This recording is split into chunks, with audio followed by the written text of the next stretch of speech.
What's up, everybody? Welcome to Gojo and Golic Jr. That is me. With me, as always, super producer Brandon Newman, Isaiah out in the desert, my father, Mike Golic Sr., and Dad, we got a fun day around here. Very great show. Make sure you download, subscribe, rate, review. Leave us that 5-star rating. DraftKings YouTube, DraftKingsNetwork.com, where you can watch us live. I feel like not enough people actually know that, but we're going to keep saying it that way. And, Dad, we have got multiple NFL preseason games to react to last night, which we are going to try and set a record for how much information we can pull out of 2 drives of football. That is going to be our charge today. We have also got 49ers quarterback drama on a lot of different fronts and some fun look-ahead stuff that we need to get to at the weekend. But before we get to any of that, I feel like we've got to start with something much more important. Because Brandon Newman has kicked off a debate that is burning down our pre-show meeting right now. Brandon last night tweeted out a picture of some mayonnaise. And he asked the question, do you guys follow the expiration dates on grocery items? And I don't want to hear no depends on the food stuff either. Brandon, you know what, Dad, I want to start with you first because, Dad, you are a seasoned veteran of eating food. You've been alive twice as long as the rest of us. So you've got a lot of experience, and you came from a time where I feel like, quite honestly, this stuff applied less and less. So this has been introduced more in your lifetime as we've added preservatives to food here. Please tell Brandon how wrong he is, because we all know it has everything to do with what the food is and not necessarily when the food is supposed to go. Absolutely everything to do with the food. I'll eat bread all the way till I see green mold on it. I'll drink milk all the way until I smell it and it smells sour. I mean, without question, to me, it's all about the food and what kind of food you're eating. So, yeah, there are dates to me that are suggestions. Sell by, use by, expiration date, whatever. I go by taste and I go by feel. If I buy lunch meat and all of a sudden I grab the ham that's lunch meat and it feels a little slimy, I'm throwing it away. If it doesn't but it's past the date, I'm eating it. That's the way it goes. What's the worst that can happen? I throw up and then I move on. Well, listen, we're all thick people here. I'm not above eating some chunky milk on purpose for dietary purposes. Like if I need to lose 5 pounds, eat a little something that's expired, take a bite. I'm sick for the next couple of days. I dropped 20. I understand that. But expiration dates are there so you can stay healthy. And they're trying to, obviously, America, consumerism, they want you to buy the new things and throw out the old always. But I think they're trying to help us here. I have been guilty of going to my in-laws' house and throwing things out of their refrigerator. My wife told me, you have to stop doing that. Expiration dates are not for us. It's for the manufacturer to not get sued. That's what expiration dates are for. I mean, I got sick. Well, when did you eat it? Well, I ate it here. Well, the expiration date was a week ago, so that's your fault, not our fault. That's what expiration dates are to protect them, not us. Okay, stay woke, Brandon. Open your third eye for a second. Look, we were talking about designations for players in college football, like like who's starting. Like there's sell by, there's expire by, there's what's the other one? Use by. Use by. It's just they keep moving the goalposts on us. I say if it's past the date, the item in question right now. Let's talk about that. Vegan mayonnaise, right? That Lord knows when I bought it, but it expired August 2nd. Now we're a few days, a whole week past August 2nd for the vegan mayonnaise. It got thrown away. It's August 11th. You threw it away after a week? It's a condiment. Brandon, I think I've got condiments in my fridge from 3 years ago. Legitimately. I haven't even lived here for 3 years. Absolutely. All that does is take the manufacturer off the hook if you eat it after the expiration date. Those are just guidelines. That's been 9 days. I don't have a team back to me a year in 9 days. Listen, I don't have a team to sue people. I don't have a legal team like on returner or what is it? Retainer. I don't even have the team. Retainer. Thank you. Returner. Like I don't have that stuff. Okay, I'm a simple man that has these simple clues and hints and tricks to keep me alive and well. And Mike, I can tell you have old condiments in your cupboard because I see it on your face. I'll say that. I see it on your face. Brandon, Yes. I 100% too. I was Yes. raised by old condiments. When my parents moved and left our house in Connecticut, we went through their pantry and there was stuff with expiration dates from like 2014 in there because life happens, because you don't use all that stuff very much. No. And because, again, they're condiments. None of them are actually in a form that requires you to really be mindful of this. They have been whittled down. They have been filled full of other processed stuff, and they have been put in a form that is tasty and usable, I think, long past the expiration date. And like Dad said, Brandon, let's be frank about this. We're bigger guys.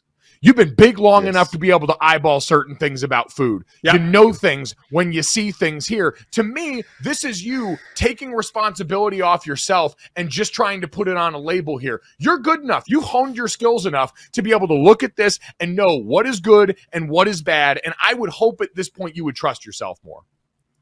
Listen, it's the airport rules. It's the subway rules. See something, say something. And it's not just seeing the mold on the bread. It's seeing the expiration date, because sometimes it gets rubbed off and somebody has to lead the family.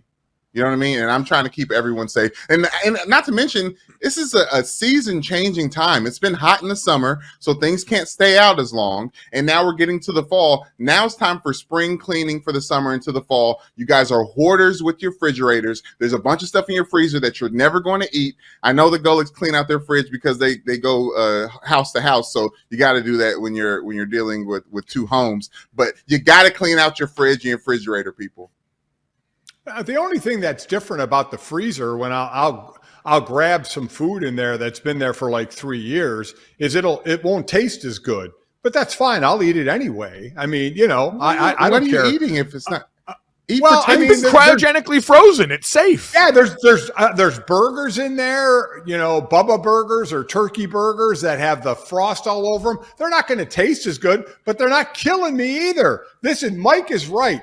We are all been around enough and have eaten enough by sight, by smell. We can tell if something's off a little bit, okay? And if it's off a little bit, you toss it. If it's not, then I eat it. I give it a quick smell, quick feel. We're good. Spread it on the bread and move on. What do? You leave your mayonnaise out? It's in the fridge. It's not out. It's not just sitting in the cupboard.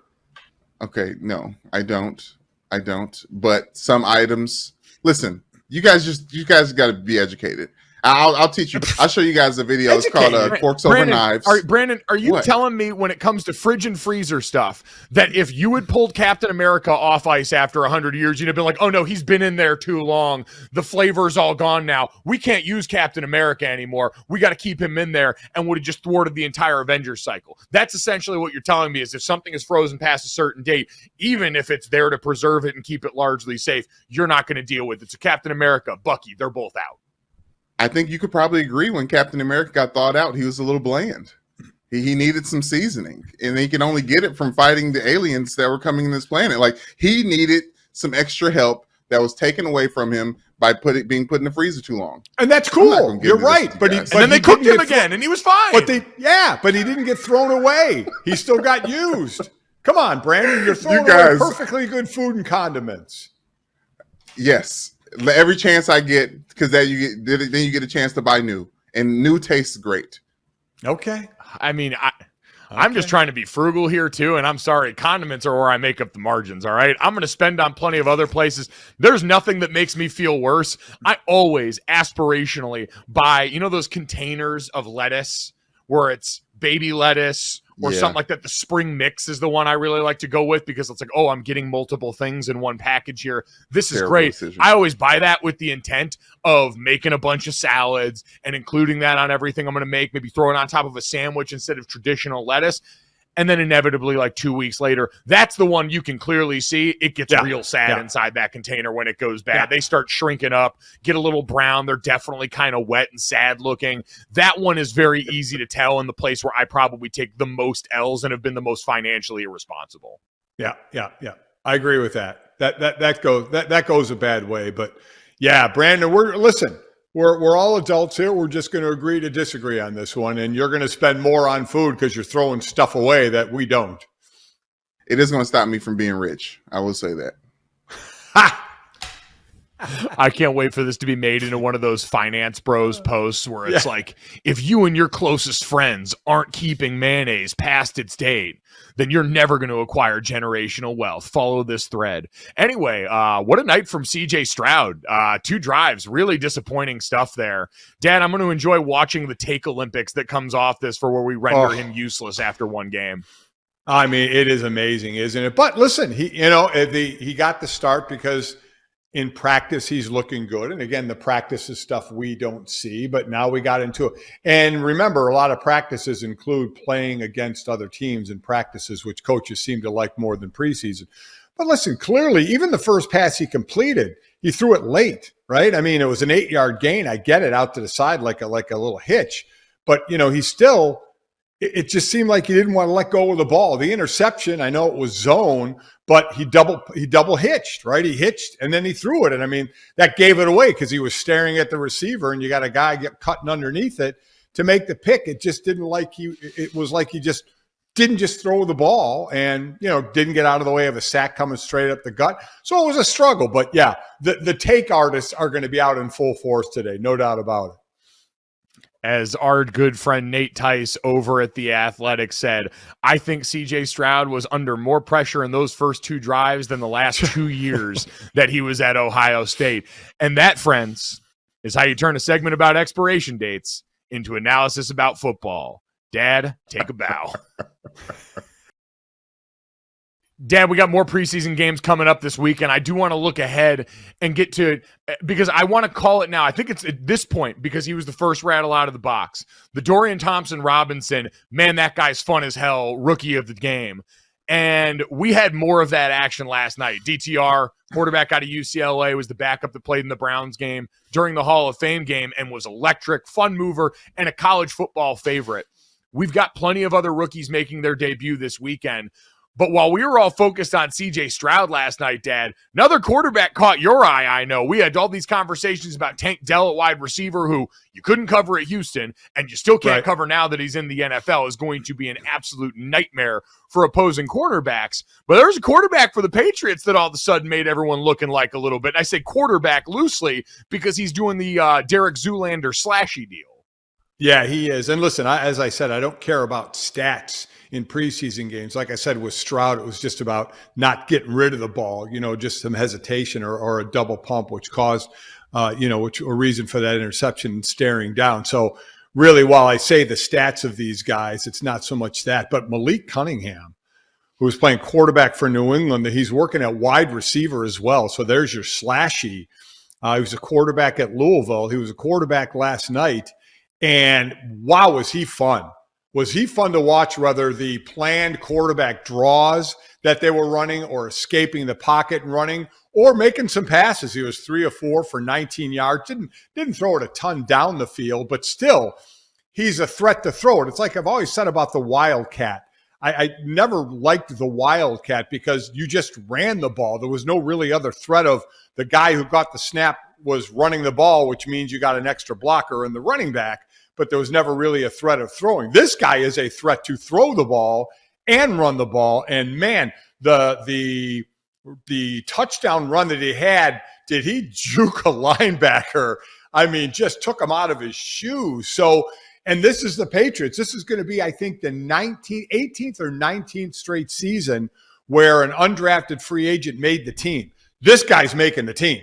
So they'll have at least one undrafted free agent making the team just for the threat. If he's learning wide receiver as well, can play out there, or if they have a handful of plays for him on the field. Because, I mean, that was like, wow. That was even, I had to imagine, a wow moment for this coaching staff while they see him in practice. Now he's in a live game to go, okay, Bill O'Brien's and Bill Belichick are probably in their heads going, okay, we may have to add some plays for this guy because he was fun to watch. Yeah, if there was a franchise that obviously is well known for do your job, but also that idea that helps everyone make the roster, the more you can do. And this guy could do Right. it over 9,000 passing yards in college, over 3,000 rushing yards in college. He was a 4-year starter there, even played a little bit his freshman year. Just a full-blown dude. So, yeah, he's one of those, was always going to be better as a gamer. And, man, listen, when you're trying to revitalize this offense, you're looking for a few things to pop. Having that as a nice wrinkle, certainly not going to hurt for them. So he was a joy. Tank was a ton of fun to watch. Yep. There was a lot of good stuff from that rookie group. Dad, as we look ahead to the weekend, is there anyone you're most excited to see? We've got the full slate coming up this weekend all the way through Sunday. We've got games today. We've got games Saturday. And then we've got a pair on Sunday with Kansas City and New Orleans and San Francisco and Las Vegas, which I want to sort of set to the side, because there's a bigger San Francisco conversation that we need to have. Right. But, right. Dad, it's getting hard for me to look away from the rookie receivers right now that we've got in the NFL. Last night, we came in focused on Jackson Smith and Jigba. We left really enamored with Tank Dell. Jordan Addison had some pretty cool moments mixed in there as well last night. Going into this weekend now, I would say the player I am most interested to see, just because this team will always be infinitely fascinating to me, even if I know it is a mistake to get emotionally invested in the Chargers. Because every year we say they have this great roster, and every year we say it's if they stay healthy, and every year they don't stay healthy. But man, if Quentin Johnston really can stick and pop as your third receiver in that room, and right now I know there's a little bit of competition at that spot, but with his size, when you put him out there with Keenan Allen and Mike Williams, all of a sudden you've got a terrifying receiver group. And Quentin Johnston, who was quite honestly at times the most important player for a TCU team that made it to the national championship last year, I feel like between the highlights I've seen from him coming out of training camp and just what we know as a player, I'm fascinated to see if he can continue this trend of what wide receivers have been able to do so far in the preseason. Yeah, and when you have other big-time wide receivers on your team like they do, you know, people maybe think, well, you're not going to get as many opportunities. Well, you may get your opportunities because those guys, you know, are going to be the focal point. No one's going to come in game planning Quentin Johnston, right?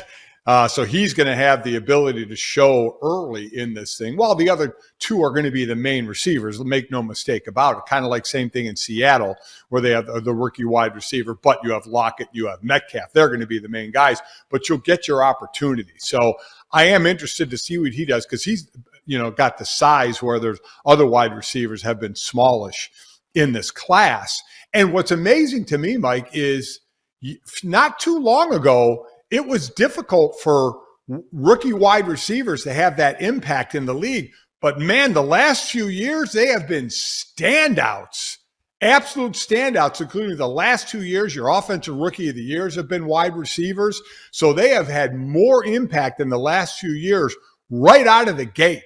So I agree with you, but we've seen that. So me looking at it, there's one of the obvious answers is the quarterbacks, so Bryce Young and Anthony Richardson and Will Levis. I get it, but also the running backs. The running back position has been a big time talking point this offseason, and not in a good way.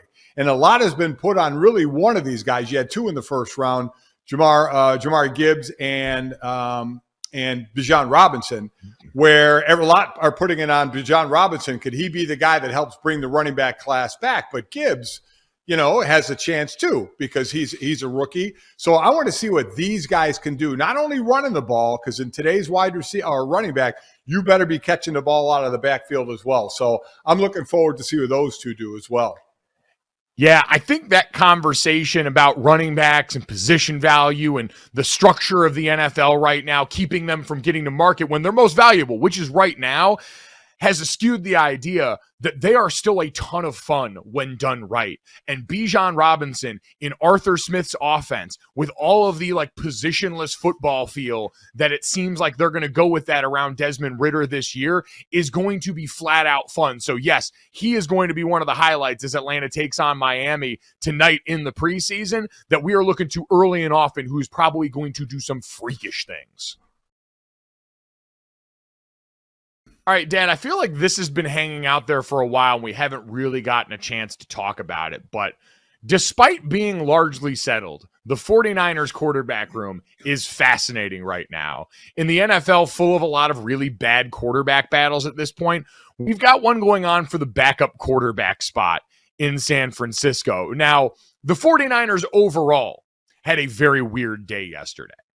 I logged on to ESPN.com and I saw on the NFL page 4 stories in a row on the side of the page that read as follows. First, Shanahan. Rivers was the 49ers contingency plan. Next, Jimmy G enjoys reunion with my brothers and the 49ers. 3, the Niners McLeod has a broken wrist out for 2 months. And the last one, Niners CEO York faces insider trading allegations. That is a whirlwind ending that M. Night Shyamalan would be made to blush by. So they had a very weird day there yesterday. By the way, Dad, did you see the Phillip Rivers story that apparently if they had made it to the Super Bowl, he was going to be their contingency guy? I did not. I mean, I absolutely did not. And that certainly was once Purdy got hurt and Johnson got hurt, it was like, okay, they got no shot anyway. But that would have been really, really interesting. I do say, because I went back and checked after I saw that, Phillip Rivers' wife is due in October, so quick baby math, that takes him back about to January or February. There's a good chance if the 49ers had just won that game, the Rivers family is likely not bracing for a 10th child. So I feel like if that kid's a boy, they need to name it Kyle, because I am holding the Niners at least indirectly responsible for more baby making in the Phillip Rivers house. Not like they needed to push with 9 kids already. Well, you don't think that if he would have played in the Super Bowl and maybe they won the Super Bowl, there would have been a celebration that may have led to, something? I don't know. I just feel like he would have been so dialed in, and then maybe, he's old, he's coming off coaching, he comes back in there, he's going to be exhausted after that. I mean, just maybe doesn't have the time. You also got the 9 other kids running around at that point. I'm just wondering if that would have been enough of a, hey, you know what, scratch the competitive itch there instead of having to get back in the bedroom for that. Yeah, I don't know. For a guy that never tired and there's always time. I mean, because really, what kind of time are we talking about? I mean, if we really want to drive this conversation down into the gutter. Yeah, no, and considering you're married to my mom, I'm probably going to move away from this one swiftly. So anyway, Trey Lance. Man, what a guy. Dad, the Trey Lance situation from the jump has been fascinating with the 49ers, and looking and seeing conversation about fielding trade offers for Trey Lance. That's not anything that's officially come from the 49ers, but speculating from people coming around the sport, looking and saying, you've got a former first rounder who is now competing with Sam Darnold. Yes, in 2023, Sam Darnold for the backup quarterback job of the 49ers here. Dad, if you're San Francisco, is that something you seriously entertain? Because Brock Purdy is the guy now. They're giving him scheduled rest coming off the elbow injury, but it is his job. That has been abundantly clear throughout camp for them. So if you're San Francisco, are you picking up the phone when people call about Trey Lance from here on out? So listen, we have seen nothing out of Trey Lance in games because he's only thrown 102 passes. He's been hurt. We've seen nothing out, at least I have. I'll just speak for myself. I see nothing out of him that says he's the future quarterback of the 49ers. Just in a vacuum, okay, that he's going to be their quarterback. We know it's Brock Purdy now, but worthy of that, trade up for the 3rd pick. But it's tough to say that about ability because he hasn't had the best ability, which is availability. He hasn't been there. So, and I don't see their practices. I don't know what's going on in practice that Kyle Shanahan and John Lynch can say, yes, we like this guy. And what needs to happen, and the struggle here is coach and or GM or whoever is involved in a decision like this, a lot of times never want to admit they made the mistake, right? Because that's what you're doing. I don't even care if you say, well, we're trading him now because look at what Brock Purdy did. You traded up for the number 3 pick in the draft, and now if you put him on the trading block, you are admitting it was a mistake, right? And powers to be don't like to admit that.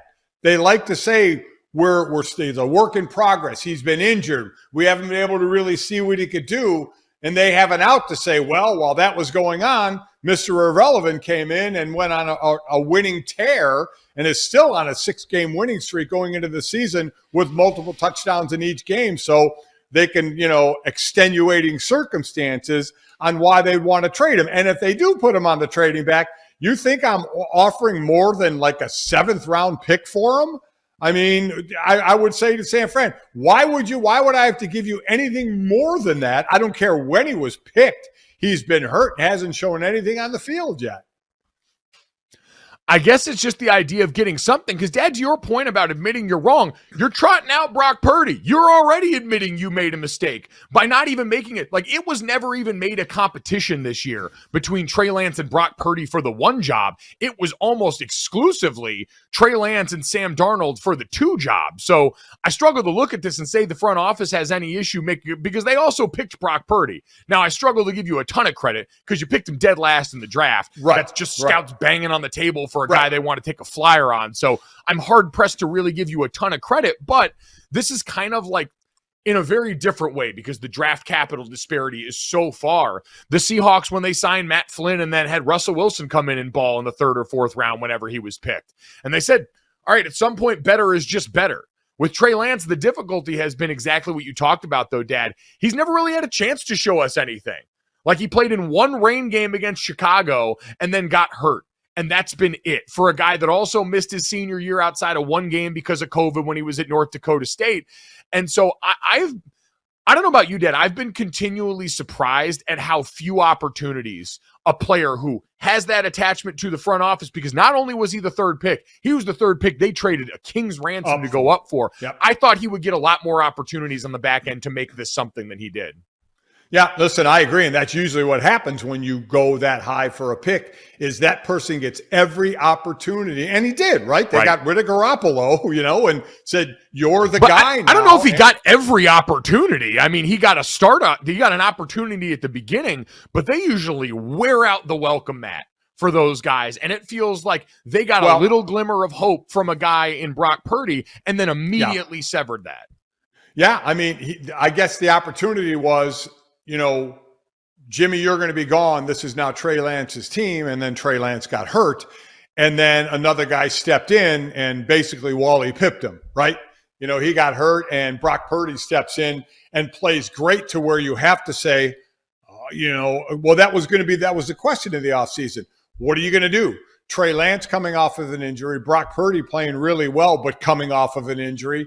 So I was wondering if they were going to say open competition, but the only open competition is for the backup spot.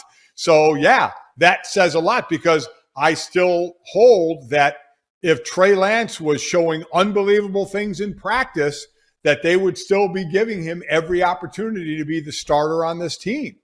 And it just doesn't seem like that's happening. We kept talking about him as not playing a ton in college, but as a high ceiling. And unfortunately, you haven't seen enough, even in practice, that says, oh, yeah, we still buy into that. Because if it's close between Trey Lance and Sam, it's not like Sam Darnold's 40. So if it's close between the two of them, I'm going with Sam Darnold as the backup. It's someone who has at least played in the league and has some experience in the league, has been in some battles in the league. Trey Lance really hasn't. So it will be interesting what happens. And if he does go on the trade block, who is going to take a flyer on him? I mean, I saw this answer the other day, and I'm not the originator of this idea, but it seems like the overwhelming one. If you're Tampa, you got to pick up the phone. Like, you were at the perfect juncture to try and make this happen. And quite honestly, Dad, you talked about the Capitol. I think there'd be someone desperate enough to try and get them, and they seem like the perfect candidate. You're walking into this year with what? You're talking about Kyle Trask and Baker Mayfield in the competition. Yeah. I struggle to think either of them is your long-term answer. You're one of the teams we talk about as potentially getting in on the Caleb Williams, Drake May sweepstakes, and so why not make better use of these 17 games and take the high upside swing? You're in a position to do what the 49ers found out they didn't have the stomach for, which is explore upside, right? They talked about that. That was clearly the idea the 49ers had here. And then when it actually came time to have to stomach the idea that you might have to take a step back for a little bit in order to take a step forward, they got a little bit of cold feet on that because they had a guy come in Brock Purdy who was always, I think, going to be much more capable of taking care of the floor of that team because he's played a ton of college football, because he played in a system that asked similar things of him than a guy like Trey Lance was. And so, hell, if you're Tampa, you're likely going to be pretty bad this year. You don't have your future quarterback on the roster. And so why not get a look at this guy that's got that kind of talent and maybe give up a mid-round pick or two to get him?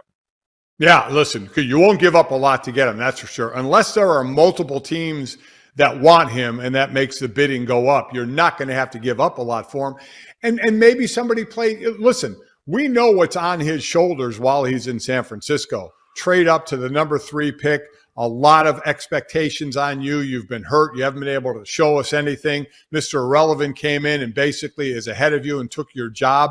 So maybe, going somewhere else helps, takes the pressure off.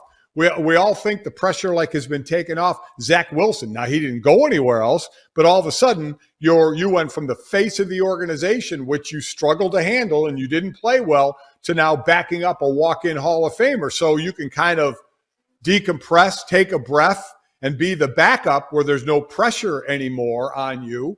And I think that's what a new team would do for Trey Lance. You don't have that. We traded up to number 3. We need expectations right now. It could be it didn't work in San Francisco. Let's reset the dial somewhere else. Where you go into Tampa Bay, if they do trade for him, you're not inserting him as the starter right away. You're going to play the other guys, probably Baker first, and then Kyle Trask. And we know what's going on early. Baker starts first preseason, Kyle the second, and we go from there.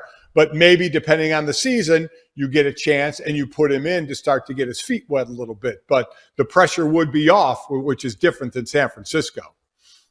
Well, I would say, listen, if you're Tampa and the ideal way to draw this up, you'd get Trey out there pretty early because the whole point of this season for them is going to be exploration.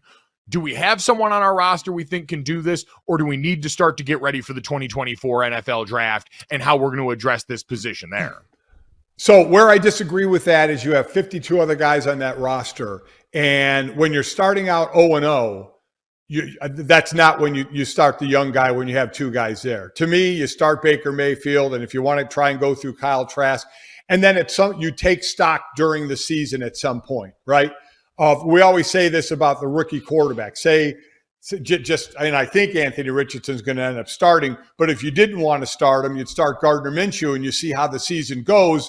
And once you see the season getting away from you, you put the young guy in to start to get his lumps and learn. And I would do the same thing in Tampa Bay. I'm not throwing the season away right away and say, Trey Lance, we're trading for you. Here's the job.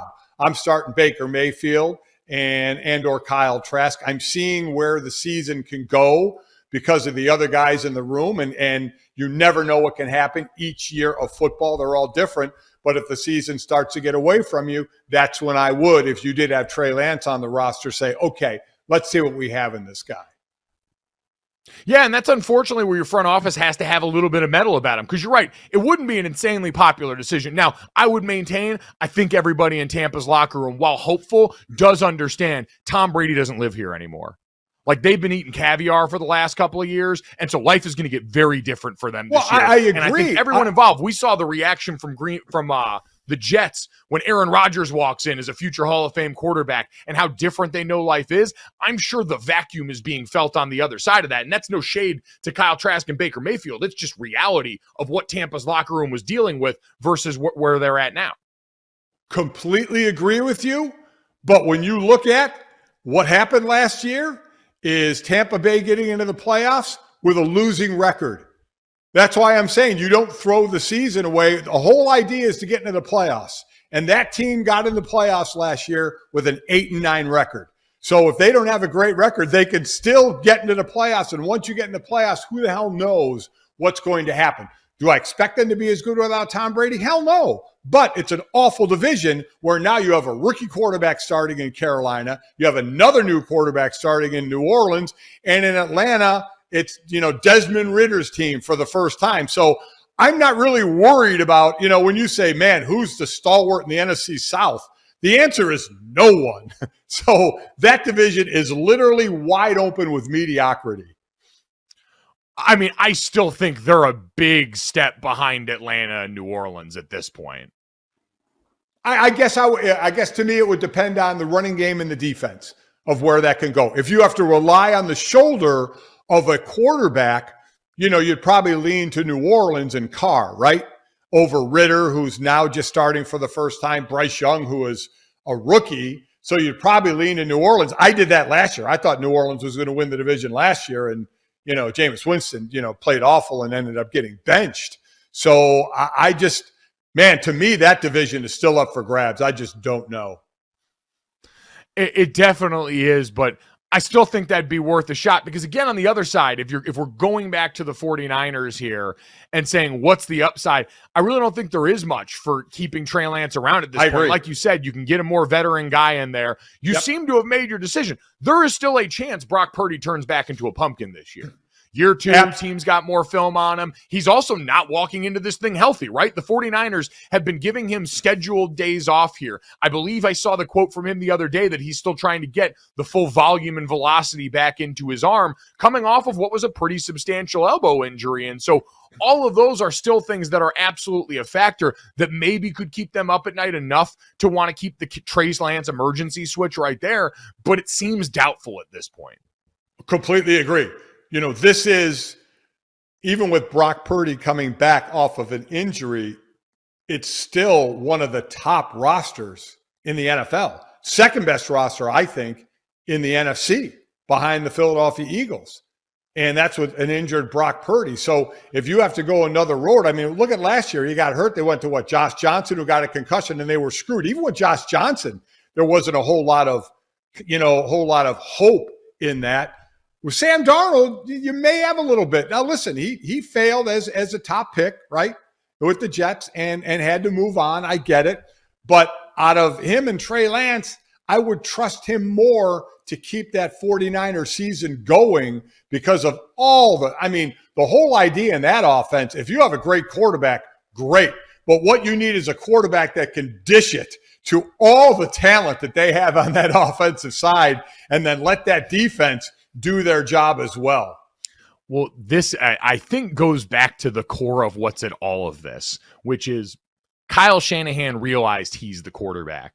Like, the other thing that made headlines yesterday for the 49ers was Kyle Shanahan coming out and saying that Jimmy Garoppolo was the best quarterback the 49ers have had in the last 20 years, the best since Steve Young left that franchise, which, I saw Jeff Garcia was trending for a while because of that. There were certainly the Alex Smith-Kaepernick years where they also had a Super Bowl appearance with Kaepernick at the helm. But Jimmy Garoppolo had a great run. He has a great record as a starter. When he was healthy and on the field, he won games. And a lot of us, myself included, have a hard time trying to figure out how much credit to ascribe to him, to Brock Purdy, who played very well, who offers great things, but also plays in the most quarterback-friendly offense in the NFL with a coordinator as a head coach that, Dad, I firmly believe thinks he's the best quarterback the 49ers have had since Steve Young and Joe Montana were in uniforms there. I think this is about Kyle Shanahan's confidence in himself to go out and say, hey, if he goes down, I'd rather have the guy in Sam Darnold here who has seen a little bit more football and is going to go out there and do what I tell him to do. Yeah, I mean, listen, his idea of a quarterback, you'd obviously love to have an all-timer, but his idea of a quarterback is the consummate point guard, right? Because, again, they have acquired, and congrats to them, ungodly talent on that offensive side where you can't key in on just one person. They have 3-4 players that can get the job done. So the job of the quarterback is to get the hell ball out of your hands and into one of their hands as quickly and as efficiently as possible. And that's what his offense is.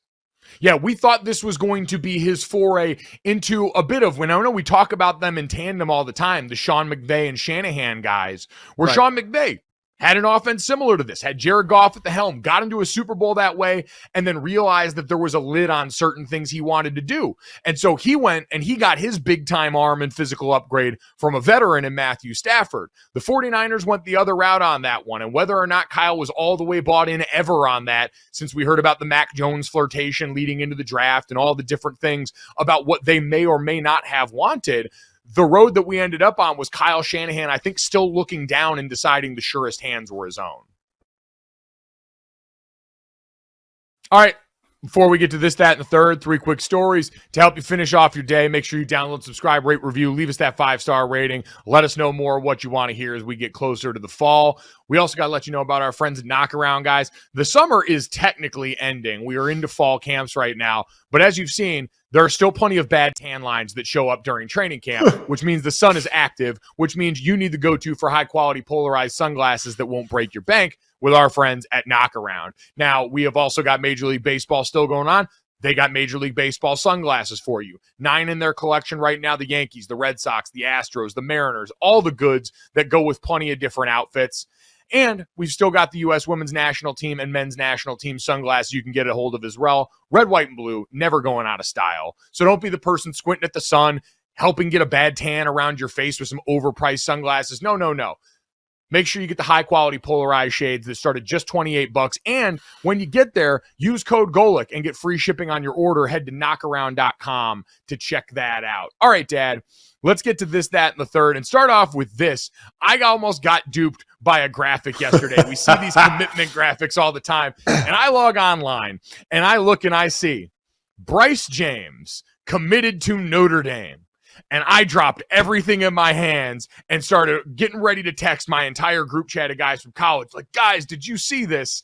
And I neglected to see at the bottom of it, it was high school. Bryce James, the second son of LeBron James, will actually be heading to play for Notre Dame High School in Sherman Oaks, California in the 2023-2024 season. He started off at Sierra Canyon. He was set to transfer to Campbell Hall, but reconsidered and is now going to head to Notre Dame High School, home of my former teammate, Brandon's former teammate, Dane Christ, where he was a 5-star quarterback. Dane, and also one of the foremost listeners of this podcast. So shout out to the Notre Dame Knights.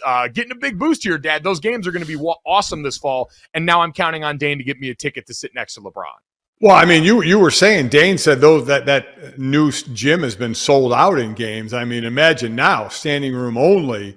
And, let's see what LeBron James, the dad, will donate to the school. That seems to be something he's been doing around. And listen, I would too if I had that kind of money to help out and stuff. And we've had it's been so concentrated on Bronny and from a basketball side, and certainly hopefully the recovery of the cardiac arrest issue he had is going well, and things can get back to normal from him. But Bryce James can ball too.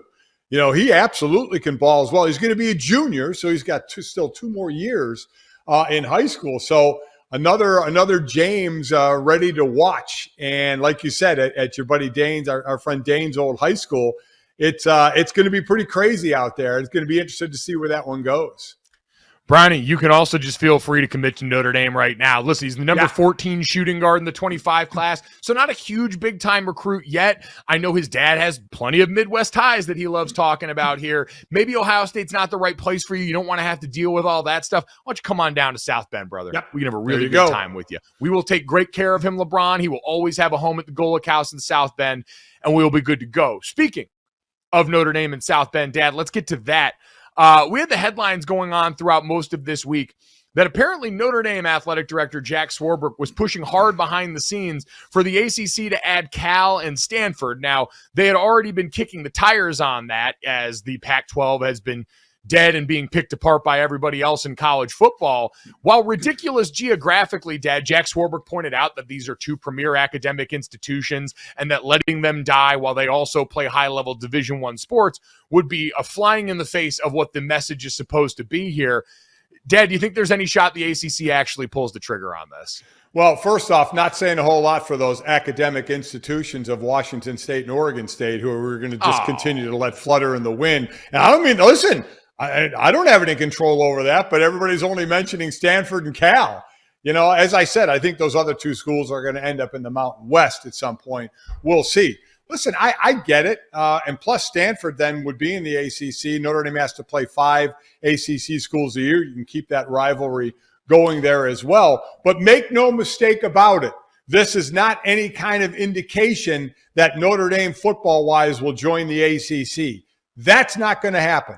If Notre Dame ever joins a conference, in my opinion, it will be the Big Ten.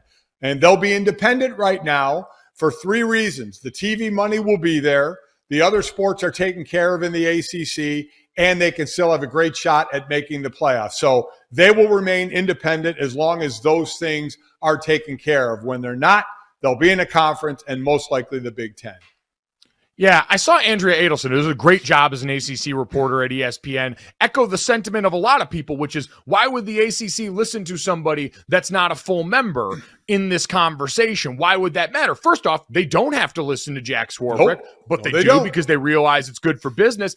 And I'm sorry that our conference commissioner is going to bat for the other sports on campus. I thought we just had this big argument about how they were being left behind, and he's trying to ensure a quality home for the rest of the sports on Notre Dame's campus that are in the ACC. I see no issue with that. But again, people want to get mad because they know deep down in places they don't want to talk about Notre Dame's never actually going to join the ACC. So I can't help it. I'm sorry. The petty comes out of me every once in a while. I just haven't understand people getting mad about this. Like, yes, Jack Swarbrick is the athletic director for all the sports in Notre Dame's catalog.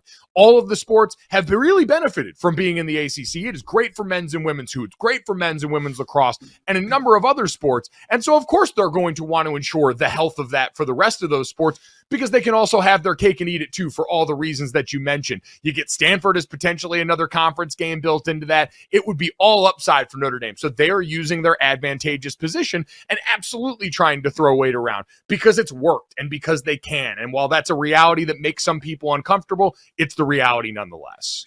Well, you're right. It makes people uncomfortable, and this always makes me laugh. Why should they listen to Notre Dame? And as you said, you don't have to. Why are they making special rules for Notre Dame? They are. Notre Dame isn't holding a gun to anybody's head. That's the people that are voting. They're making these situations for Notre Dame because it does revolve around money, which Notre Dame brings in. Everybody wants to blame Notre Dame. Notre Dame doesn't run the ACC. Notre Dame doesn't slam a gavel, Jack Swarbrick, and say, this is law. Doesn't work that way. You want to question why Notre Dame has the power that they have? Ask the other ADs or the other conference commissioners why they're doing that and why they're giving Notre Dame some of this power. They have to answer it. Notre Dame doesn't.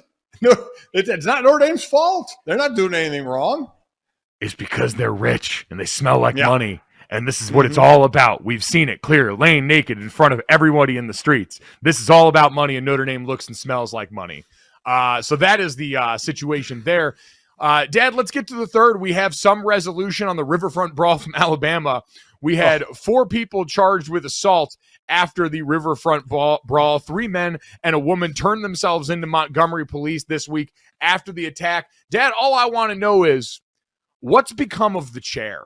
Because we have seen, I don't think there's been a bigger star turn for anybody coming off of this fight than the chair. We had a lot of big players in this, from the original security guard throwing his hat in the air, sending that as the signal that reinforcements were needed. We had the 3 guys that rolled up shirtless to the boat, all simultaneously hiking their pants up, getting ready to kick ass. But the chair, the folding chair heard round the world, has become, I think, a symbol of releasing and getting out from under oppression and battling back against the man. And so I just want to know what Hall of Fame that particular white chair is going to be displayed in.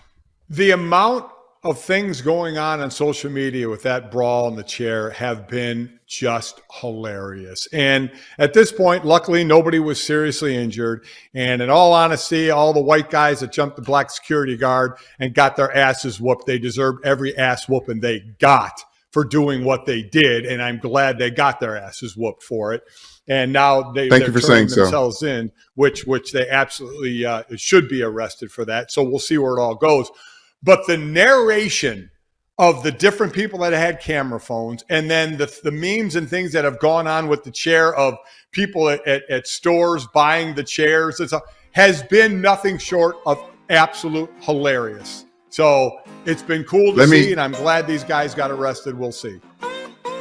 The guy who did it said he thought about Rosa Parks and how they didn't want to give up her seat. And he said, I'm going to give her a seat today. Go. Boom. Money in the bank.